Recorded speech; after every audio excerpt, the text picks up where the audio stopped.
Olá, meu nome é Rafaela, eu estudo Ciências Biológicas na Universidade Federal de Juiz de Fora e faço parte do projeto PIBID, que é um programa fomentado pela CAPES que visa contribuir para a formação de alunos dos cursos de licenciatura.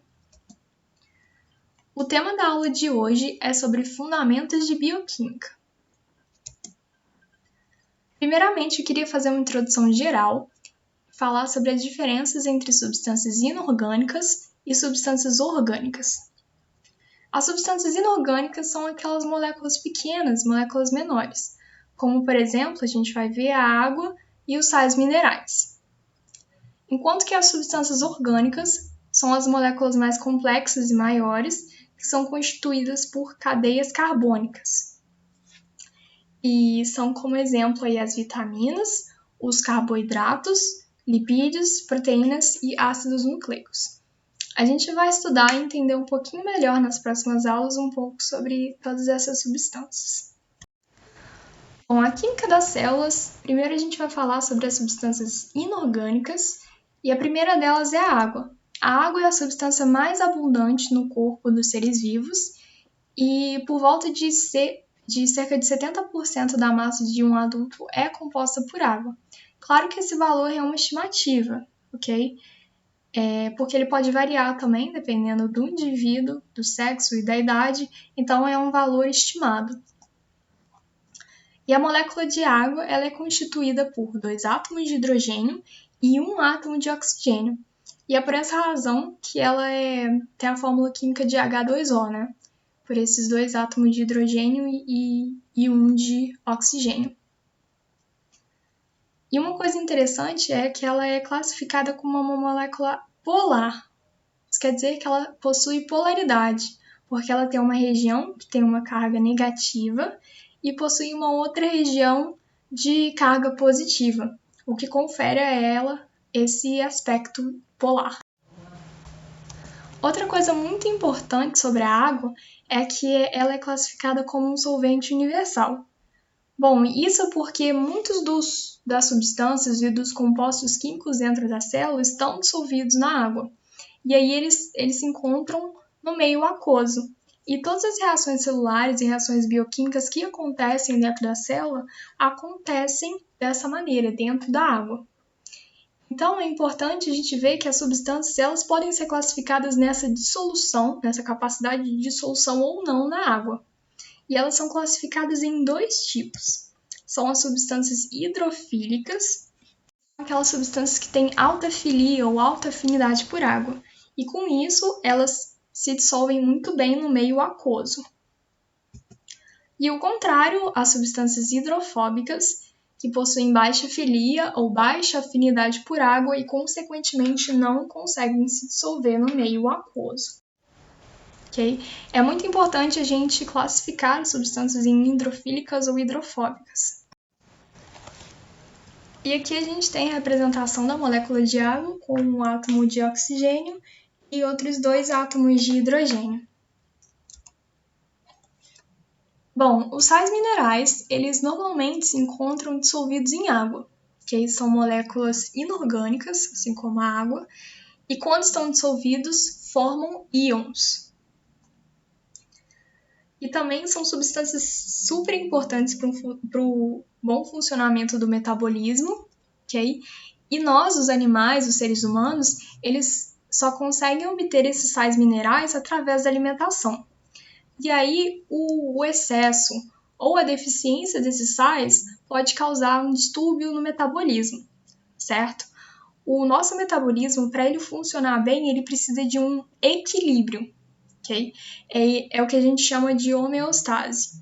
Então, quando a gente tem excesso ou falta de um nutriente ou alguma substância dentro do nosso corpo, a gente acaba desequilibrando o nosso organismo, o que não é uma coisa muito boa para o funcionamento dele. Então, é por essa razão que é fundamental ter uma alimentação variada, né? Contendo frutas, verduras, legumes, carnes, para que a gente consiga suprir as necessidades diárias de sais minerais. E aqui eu trouxe um quadrinho com os principais sais minerais: cálcio, fósforo, potássio, sódio e ferro, contendo suas principais funções e as fontes alimentares em que a gente encontra cada um deles. O cálcio aqui, por exemplo, bem importante na constituição dos ossos e também participa de processos de coagulação sanguínea e da contração muscular também, né? Os músculos, para se contrair, eles precisam de íons de cálcio. O fósforo, que faz parte dos ácidos nucleicos, mais para frente a gente vai entender um pouquinho sobre isso na matéria. E o sódio e o potássio, que estão envolvidos na transmissão de impulsos nervosos. O potássio aqui na regulação da pressão sanguínea e o sódio no equilíbrio hídrico. E também é por isso que quando você pratica um exercício físico muito intenso, você acaba perdendo muito desse sal mineral no suor. E é bem importante você repor eles posteriormente, porque dependendo da transmissão de impulso nervoso, por exemplo, pode ficar comprometida. E o ferro, que também é um componente da hemoglobina, e a gente também vai ver um pouquinho mais para frente, que é a molécula transportadora de gases no nosso sangue. Bom, agora entrando nas substâncias orgânicas, a primeira delas que a gente vai falar é sobre as vitaminas, que são substâncias, assim como sais minerais, né, são necessárias para o bom funcionamento do nosso organismo, só que em pequenas quantidades. E a gente não consegue sintetizar as vitaminas, ou seja, a gente não consegue produzir essas vitaminas sozinho, o nosso organismo não produz. E isso quer dizer que a gente precisa obtê-las necessariamente através da alimentação. E elas são classificadas em 2 tipos. As vitaminas hidrossolúveis, ou seja, aquelas vitaminas que se solubilizam em água, que são as vitaminas do complexo B, tá? Todos o complexo B, B1, B2, B9, B12, e a vitamina C. E também as vitaminas lipossolúveis, né? Solúveis em lipídios, em gordura, lipossolúveis, que são exemplos as vitaminas A, D, K e vitamina E. E assim como sais minerais, não é muito bom você ter um excesso ou uma falta dessas vitaminas no seu organismo, porque a falta das vitaminas pode gerar as doenças que nós chamamos de avitaminoses, e o excesso dessas vitaminas também pode ser prejudicial e denomina-se hipervitaminose. Aqui nesse quadro eu coloquei o exemplo de todas as vitaminas, tá? Desde as hidrossolúveis até as lipossolúveis, que a gente tem aqui todos o complexo B, vitamina C, A, D, E e K, as principais funções no organismo, o que acontece na deficiência e o que acontece em um excesso no organismo e as principais fontes alimentares em que a gente encontra cada um. Então, a vitamina C aqui, por exemplo, uma vitamina hidrossolúvel, que é encontrada nas frutas cítricas, como laranja, limão, nos vegetais e no fígado também, e que a sua deficiência gera uma doença chamada escorbuto, que é o sangramento das gengivas. E outro exemplo que é a vitamina D, uma vitamina lipossolúvel, que é encontrada em peixes, ovos, em cogumelos, no fígado também, e que a deficiência pode causar raquitismo e osteoporose. E é uma vitamina que é ativada através dos raios UV, né? Os raios solares. Então é por isso que é bem importante você tomar sol, porque você só consegue ativar essa vitamina D através da exposição aos raios solares. Agora a gente vai falar um pouco sobre os carboidratos, que eles têm outras nomenclaturas, também são chamados de glicídios ou de hidratos de carbonos, e sua composição é de carbono, hidrogênio e oxigênio. E os carboidratos são as biomoléculas mais abundantes na Terra, ok? E a ligação que os carboidratos fazem entre si denomina-se ligação glicosídica. Essa é uma parte bem importante, tá, pessoal? Para a gente tentar lembrar esse nome dessa ligação, que é a ligação glicosídica. E os carboidratos possuem uma função super importante, que é a função energética, né? E função estrutural dentro das células, que é o que a gente vai falar um pouquinho a seguir. Bom, função energética é a quebra e a oxidação da glicose para a produção de ATP.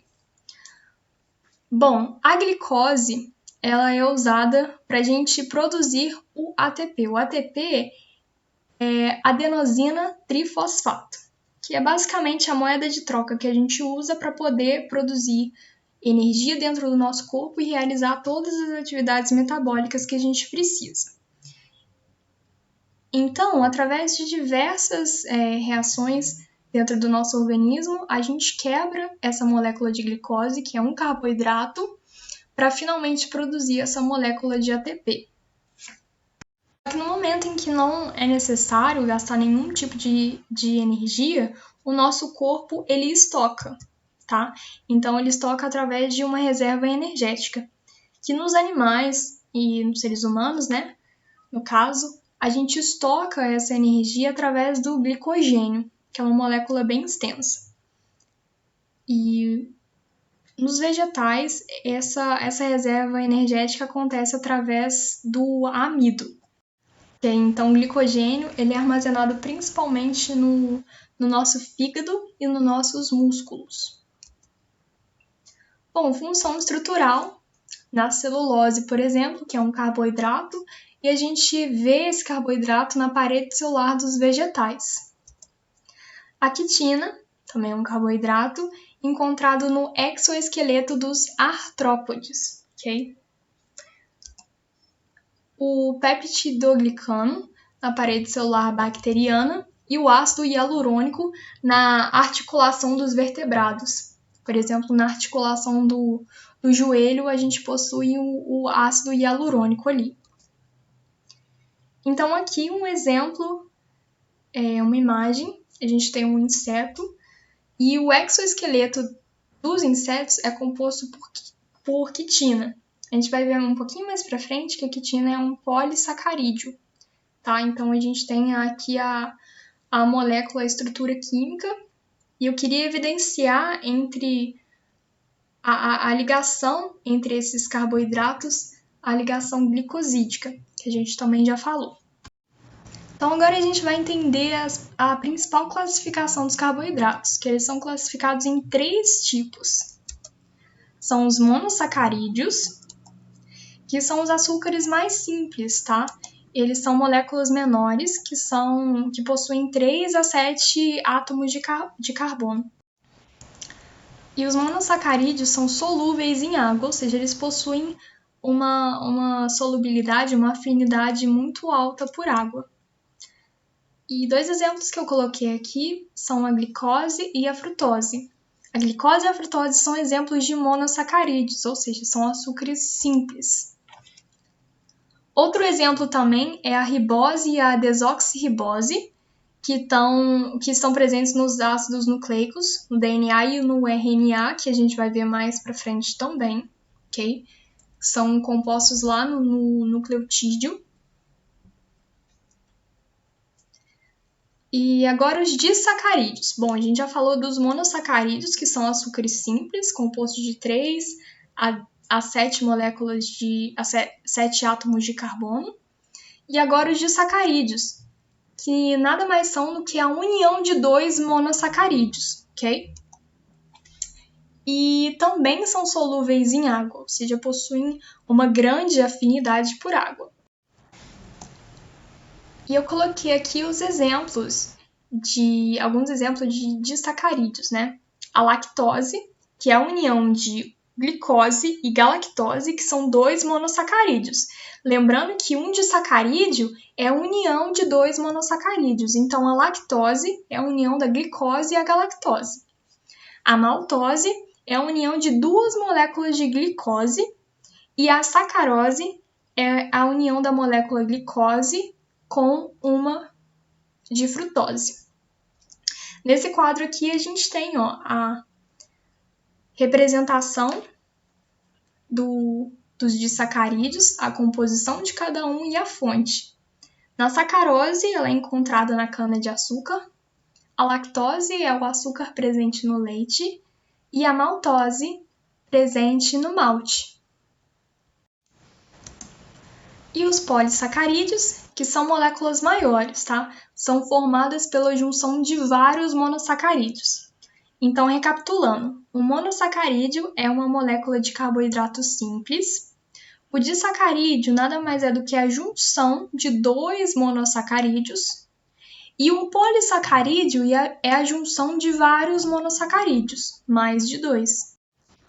E agora aqui um conceito bem importante é que é o seguinte, polissacarídeos são polímeros formados a partir de monômeros de carboidrato.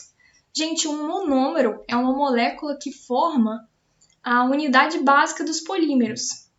Então, os monômeros se ligam a outros monômeros para formar uma molécula de cadeias repetidas, que são os polímeros, ok?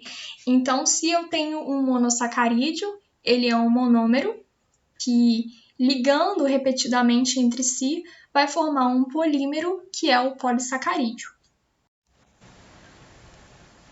Diferentemente dos monossacarídeos e dos disacarídeos, os polissacarídeos são insolúveis em água, certo? E eles participam de componentes estruturais da célula ou também funcionam como armazenadores de energia. Então, por exemplo, nas plantas, a celulose e nos invertebrados e fungos, a quitina são exemplos dos componentes estruturais que os polissacarídeos podem formar. O amido nas células vegetais e o glicogênio nos animais, como a gente já falou anteriormente também, são exemplos do armazenamento energético. O que acontece é que essa insolubilidade dos polissacarídeos faz com que a quitina, no exoesqueleto dos invertebrados, obtenha uma característica de insolubilidade, de impermeabilidade, o que é bom para manter rígido aí o exoesqueleto desses animais. E aqui a gente tem as principais fontes de alimentos ricas em carboidrato, como exemplo aqui o pão, as massas, tubérculos, grãos também, como arroz. E aqui um exemplo, a lactose, que é um disacarídeo. E eu queria também que vocês prestassem atenção que como a lactose é um disacarídeo, eu tenho aqui uma união de 2 monossacarídeos. E entre esses monossacarídeos há a presença da ligação glicosídica, tá? Que é a ligação dos carboidratos.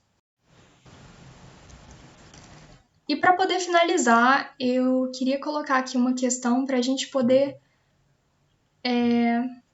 fazer um exercício sobre o que a gente aprendeu na aula de hoje. Então, eu tenho 2 cadeias carbônicas aqui, uma de glicose e a outra de frutose. E eu tenho várias afirmativas. O exercício quer saber as alternativas que estão corretas. Então, o enunciado diz o seguinte: a glicose e a frutose são 2 tipos de açúcares essenciais para o consumo humano que apresentam algumas diferenças. Na número 1 aí, tanto a glicose como a frutose são carboidratos simples, monossacarídeos. Bom, essa número 1 está certa, porque como eu falei hoje na aula, a glicose e a frutose são exemplos de monossacarídeos, que são açúcares, que são carboidratos que possuem uma cadeia carbônica pequena. Número 2. A união das moléculas de glicose e frutose gera um outro tipo de açúcar, a sacarose. Bom, se vocês voltarem nessa videoaula, vocês vão ver na parte de sacarídeos, em que eu falo que a sacarose é um disacarídeo que nada mais é do que a união entre a glicose e a frutose. Então, essa número 2 está certa também. E a número 3, a glicose está presente nas frutas, enquanto a frutose nos vegetais adocicados. E essa alternativa está errada, porque nas frutas o principal açúcar presente é a frutose, ok? A frutose é o carboidrato, o açúcar das frutas. Então, com isso, eu posso dizer que a alternativa correta é a letra B, porque os enunciados certos são o número 1 e o número 2. Bom, é isso, pessoal. Espero que vocês tenham entendido bem aí. E até a próxima. Obrigada!